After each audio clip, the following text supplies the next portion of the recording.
तर आपल्या बरोबरचे सगळे यंग जनरेशन जेव्हा तुम्ही गेलात तेव्हा आणि तुम्ही एकट्याच ज्येष्ठ अभिनेत्री तिथे सगळ्यात लहान मी होते. अति तरुण मगाशी म्हटलं अति तरुण. सो तुम्ही तुमचा तिथे त्रागा व्हायचा असताच आणि तुमचं तर मस्त आम्हाला कळलं आता मारामारी होते की काय इतपत पण वाटायचं म्हणजे काय रागात काही होऊ शकतं ना आणि तिथे सगळंच तुमचं एंटरटेनमेंटची साधनं काढून घेतलेली असतात त्यामुळे तो रागही एक निघत असतो.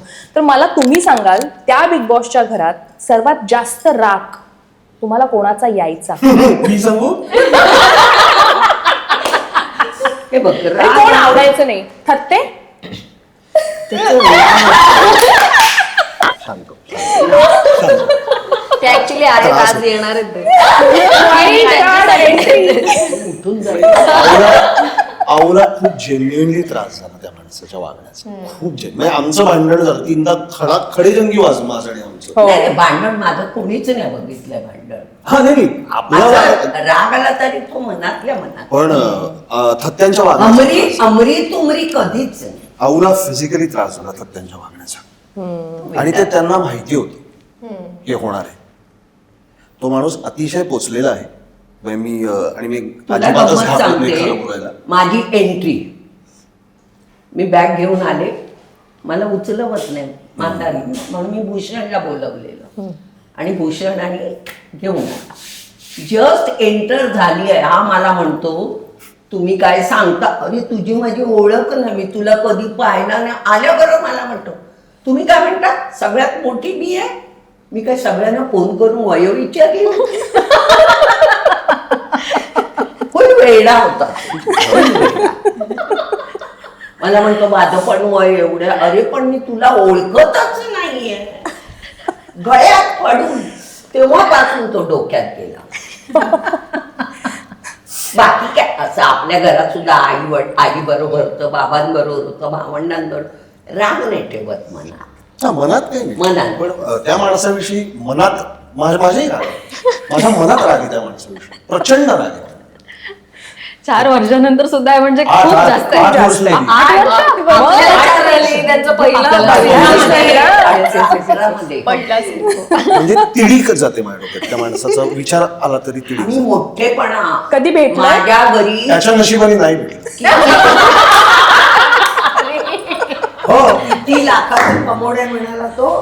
कितीतरी 12 लाखाचा कमोड आहे. कमोड आहे. तेव्हा मग मी हळूच म्हटलं हात खालून येतो वाटत.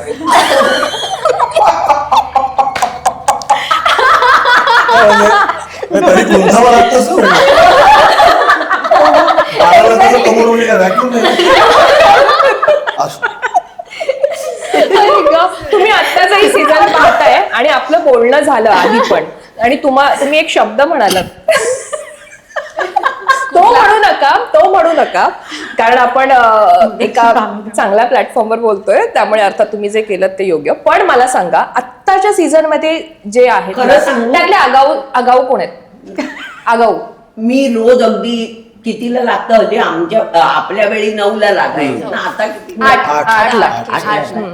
असं बरोबर टायमावर वगैरे कधीतरी अशी मध्ये लावते. पण आगाऊ कोण वाटतं आणि जसं राग येतो तुम्हाला बघून असं कंटिन्युअस मी बघितलेलंच नाहीये. हा पण त्या दिवशी तुम्ही मला 1-2 वाक्य म्हणालात कारण ते मोठ्या मोठ्याने ओरडत होते ना ते कानात गेल्यावर बंद कर. पण मुली कोणाला नॉमिनेट करा. हा. आता तुम्हाला सांगितलं तुम्ही नॉमिनेट करायची तुम्हाला पाय- म्हणजे तसं ओळख आम्ही पहिल्या दिवशी नॉमिनेट केलं. आवडतंय त्या सीझन मधून आताच्या सीझन बघितलेलंच नाही. Continuous तरी follow नसेल केलं. पण तुम्हाला त्यांचा राग येतो तर कळतं. कॉम्पिटिशन होतं आऊ कॉम्पिटिशन होतं तुझ्यासाठी. हो कॉम्पिटिटर होते तुला. आता या season मध्ये? हो म्हणजे मी काय मी कधी भांडले आपल्या? नाही त्याच्यासाठी काय बोलले? काय होईल बिग बॉस सीझन 7 तसं नाही म्हणत आहे पण चाकून कापीन, कापीन. आमच्या घरात नाही ते नाही तसं नाही.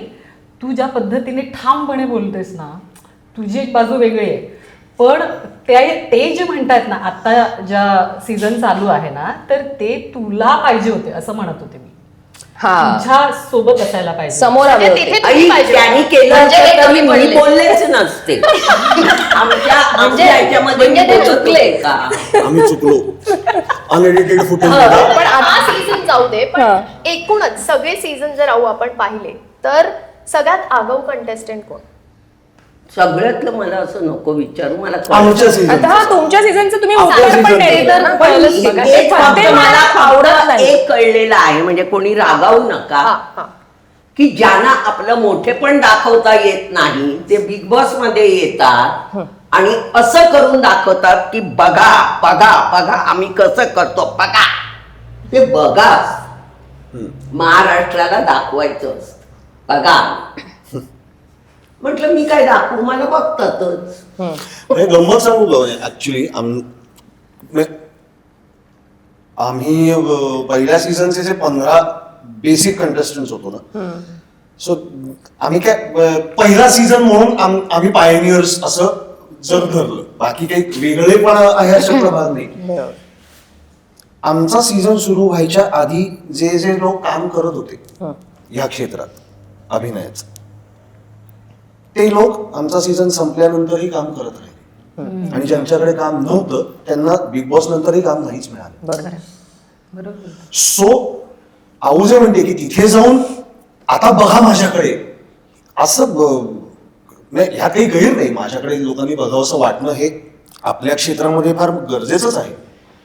पण माझं व्यावसायिक अभिनेता किंवा अभिनेत्री हे क्षेत्र असताना मला हा एवढा मोठा प्लॅटफॉर्म मिळतोय, तर त्याचा पॉझिटिव्हली वापर करून घेता येणं हे महत्वाचं आहे.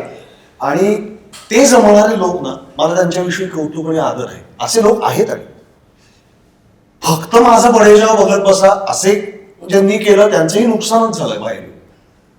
आणि मला पहिला आपले हे कोण आनंद सर ना इंटरव्ह्यू घ्यायचे ते कोण कास्टिंगचे, आनंद चव्हाण ना. आमच्या वेळी नव्हते, आनंद केतन आणि आनंद प्रतिमेशी होते. आनंद सर माझ्या इंटरव्ह्यूच्या वेळी मला म्हणले की तू काय ठरवून आज जाणारेस? मला माहितीच नाही कोण माझ्या बरोबर 14-15 लोक, मी काय ठरवून जाऊ? मला काय करायचंय ते एवढं ठरवू शकतो. पण मी राहुल रॉय सर जो सीझन जिंकले होते ना, पहिला आहे ते हिंदीचा पहिला. तो फॉलो केला होता. त्यानंतर मी एकही एपिसोड बघितला नव्हता बिग बॉसचा. मी हिंदीचं पण नाही पाहिलं. पण So, मी काय बघायला होतं. तुमचा भांडणं फार बघितलं प्युअरेस्ट बरं. सीझन होता, म्हणजे तुमचा फर्स्ट सीझन होता ना, आणि तुम्ही खरंच बऱ्यापैकी best होता. 99% लोक सगळ्यांना न सांगते की ठरवून आतापर्यंत हो. झालेल्या नेहा ठरवून आली होती कारण ती Big Boss आमचा साठी पहिला ठरवली. जो सीझन होता तो सभ्य आणि व्यवस्थित होता. जेवताना टेबलावर बसताना जेवणाची- भांडत नव्हतो आम्ही. तर म्हणजे मला टोमणे पण किती मारले. म्हणजे मी सेकंड चौगुले. सीझनच्या वेळी कधीच नाही. सेकंड आपण सीझनच्या नाही. वेळी किशोर चौगुले. सेकंड सीझन मध्ये हाच मुद्दा बोललो होतो एका इंटरव्ह्यू मध्ये सेकंड सीझन बद्दल, की म्हटलं भांडणं आम्ही पण केली, कुत्र्यासारखे भांडलो आम्ही. नाही असं नाही, मी आणि मेघा, पुष्कर आणि सुशांत मारामारीपर्यंत वेळ दिली होती. किशोरदादा आणि आऊचं वाचलं होतं. पण मी बोलले नाही. तो मला बोलत होता फक्त हो. त्या डोक्यावर अंडी पडली तेव्हा त्याला बोलले देवानी या टेबलवरती तुम्ही पण भांडणार. त्यातलं कुठलंही भांडण कुणीच किचन मध्ये नेलं